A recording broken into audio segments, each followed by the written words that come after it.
Okay, next on our agenda is the Citizens Outreach Group. Mr. Godfrey, thanks for your patience. Oh, good. Get it, make sure I get the right button here. The green button. Okay. Good morning, Madam Chair and members. Jim Godfrey, Chair of the Citizens Outreach Group. I'm here today to I try to sum this up as quickly as I can in my 25 slides, but no. I just here to kind of go over what the Citizens Outreach Group has done, and particularly from the legislative things that we need to do to take care of. So with that, all right. The requirement is that we at least monthly, annually, that we review certain processes and the strategic plan, the public safety tax, and look at the progress of the financial roadmap.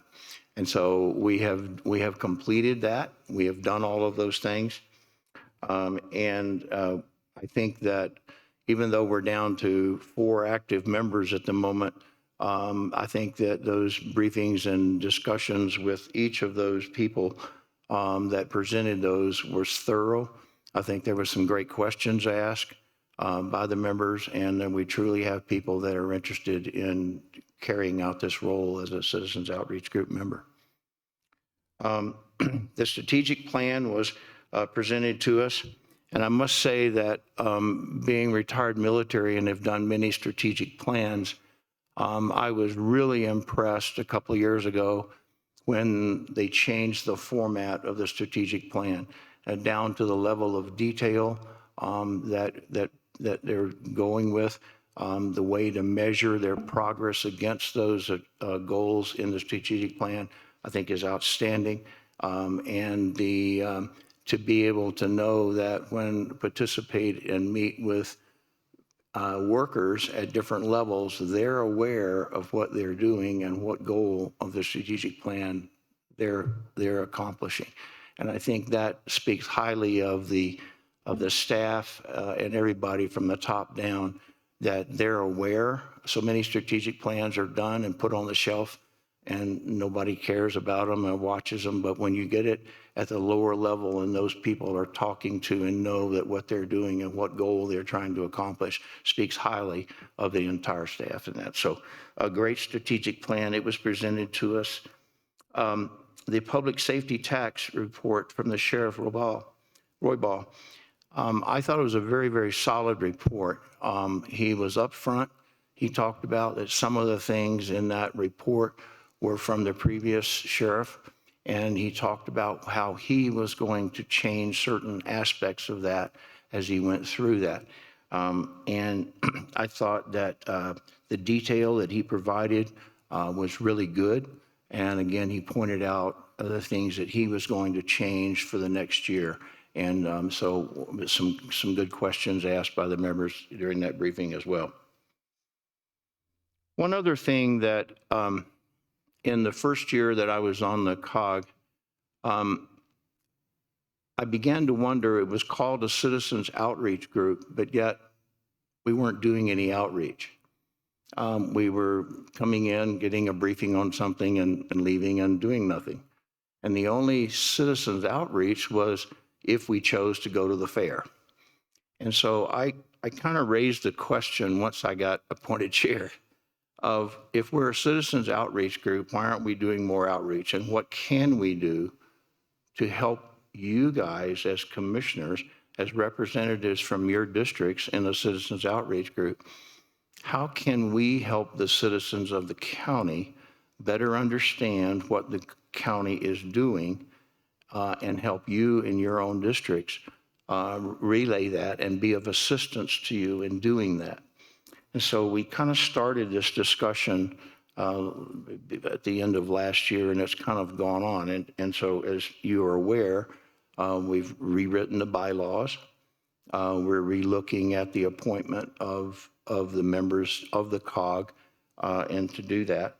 And even though we're down to 4 members, I think the 4 people that are currently on the COG are very dedicated. They're involved, they're engaged, and they want to do more to help you let our citizens know what's going on in the county.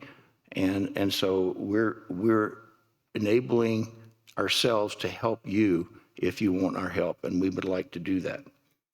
We've got a Citizens College coming up. We've only got, as many of you are aware, it takes a lot of coordination and a lot of effort to put that on. It's very successful. We got some very good comments and reviews from the participants that took part in it.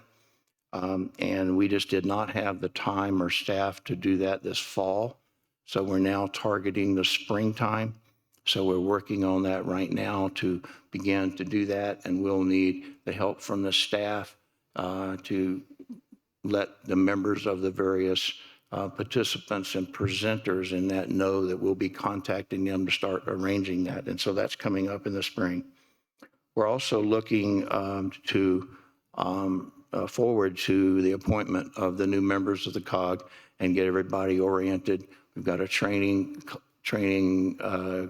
procedure now that you can go through as a new member of the COG. Several of us have been on that. We just kind of came in and welcome to the COG, and here you are. Well, we've got a little step-through training program that Ryan and his staff and Vernon have put together. And it's very good and very thorough, and so we're looking forward to being part of that larger group. And on October 6th, slide right here. October 16th, we did receive the preliminary balanced budget from Nikki, and a great job, and it was a lot of information there to digest. As a career financial manager and budget guy, I know what kind of work goes into putting together such a dynamic document like that with such a complex organization as the county. And a great job, great report, and good detail. So with that, I'll cut my 25 slides short. Any questions? Do we have any questions? Commissioner Vandenberg. Yes, thank you, Madam Chair. Jim, I just want to say thanks for the work you're doing. You maybe remember we had a conversation maybe more than 3 years ago. We both used to work at Robbins, the Robbins area. And you, as I think maybe you started active duty at Warner Robbins, but you certainly were a civilian contractor there, and I was active duty. So we've got some common background. Yeah, I was the DMAPS implementation program manager for a while there. So Great. Defense Maintenance and Acquisition Program. And I was the C-130 program director, and then on my second tour there, I was the electronic warfare program director. So, but back to the outreach group. So do you have any insights or any thoughts yet, or are you still kind of assessing about the preliminary balanced budget that you received, or is that still a conversation that's ongoing at this point? No, I don't recall that there were any concerns or comments that I heard. I was, unfortunately, I had to dial in. I was at Albuquerque for the balloon festival. My wife and I volunteer down there for that festival, and so I had to call in. We had some Teams issues, but I don't recall that there were any discussions. Nikki, were there anything that I didn't hear? Bail me out, or And I have one more chew me question out. after that, this question. Commissioners, I don't want to speak for the Citizens Outreach Group, but I was actually going to come up here after Mr. Godfrey was done and just say how impressed that I was with how many questions there were, but and the great engagement that we got from our citizens on that group. We were able to answer all the questions. There were no concerns from the committee, from any individual member or as a whole about the budget. I feel like the feedback was very supportive about the direction of this budget and complementary to the progress we're making towards the strategic plan and the county's goals. Great, thank you. And then one other question for you, Jim, is with regard to Citizens College. I know it's sometimes been a challenge to get that up and going. The last one that we had seemed like it was a pretty good process, and I believe that there was a component of it where we allowed people to just sign up for an individual module. So if they cared about maybe just learning more about the county and law enforcement, or if they cared more about learning about the county and Department of Human Services or something, that could go to just that one particular event instead of going through the whole school. So I don't know if you had feedback on that, if that seemed to make sense, or you're planning on carrying a similar approach going forward for future Citizens College events. Good point, and thanks for the question, because we have discussed that. There were mixed feelings about that, and one of the problems we had was we tried, because we had so many people that originally signed up, we tried to control the number of people per session. And so we put a limit on the number of participants. I think it was 35 or something like that. So there's a lot of people that didn't get to attend. And of those 35, sometimes only 10 would show up. It was very frustrating because there was another 10 that couldn't get on the list that could have come and probably would have come. So that was a learning curve we're trying to work on for this one. And the ability just to sign up for one. We're mixed. We're putting together a subcommittee to work on this, and we're mixed about that. There are several of us, including myself, that think you ought to sign up for the whole thing. It's not just come because you got a complaint with real estate and you want to talk about this, or with parks and you want to complain about that. We think that to better understand how the county works, you need to know how the county works, and that includes everybody. And so we're going to debate that. We're talking about that. I think we're all leaning towards, we want to encourage you to come to all sessions. Last year, we only gave a shirt to the people that completed all sessions. So if you come for one, not that getting some information isn't a bad thing, that's not the point. There's a lot of effort that goes into this on the part of the staff, overtime, evenings, weekends. And we just feel like that if you're going to participate in a Citizens College, learn the whole thing. So we haven't made a firm decision on that. Thank you. Commissioner Geithner. Thank you, Madam Chair.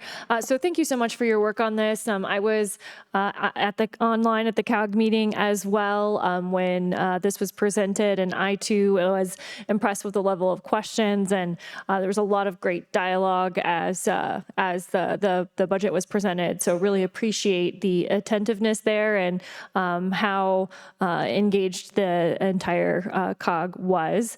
I look forward to seeing now that we have some new things in place on the COG, bringing in those new members. And I know that it's something that has been an effort, but I think a little bit in another one of the themes that we're seeing from this is there's a lot of change happening at the county. And that I think is partially due to just that we are changing and growing outside of these buildings. And so we have to change and adapt and be willing to serve all the residents of El Paso County to the best of our abilities. This is another situation where we're changing and morphing a little bit here, and I look for some clarity on the other side of all the work that the COG has done to move this particular board forward. So thank you for your service. You're welcome. Commissioner Gonzalez. Thank you, Madam Chair. So thanks, Jim, for all this. I've gotten to work with you quite a bit on the PPRTA and all the feedback on and plus the COG, and appreciate all the work that goes into that. And hopefully we get you up to the right numbers with the COG here in the next couple weeks or months, and then also continue to look forward to your recommendations moving forward. And you always got great insight. Thank you. Great, thank you. And I'll just wrap up the comments. Thank you very much for your service and your leadership during a changing time, and for just leading that in a way that aligns with the vision that we want to make sure that all of our volunteers on all of our boards and commissions feel utilized and are able to be effective in the roles, and this one particularly in the community. So thank you for bringing that question as you rose to the chairmanship there.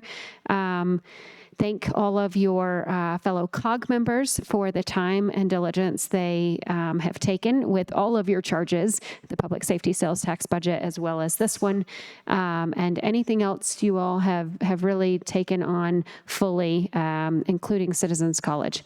We appreciate that work and recognize that you're all doing it as volunteers and also as very engaged people otherwise in your careers and in your professions. And you're giving of that time to our citizens and to make El Paso County better. So thank you very much. You're welcome. And I would be remiss if I didn't say without Ryan and Vernon's staff and Rebecca Rudder, we really appreciate the work that they do to support. So thank you.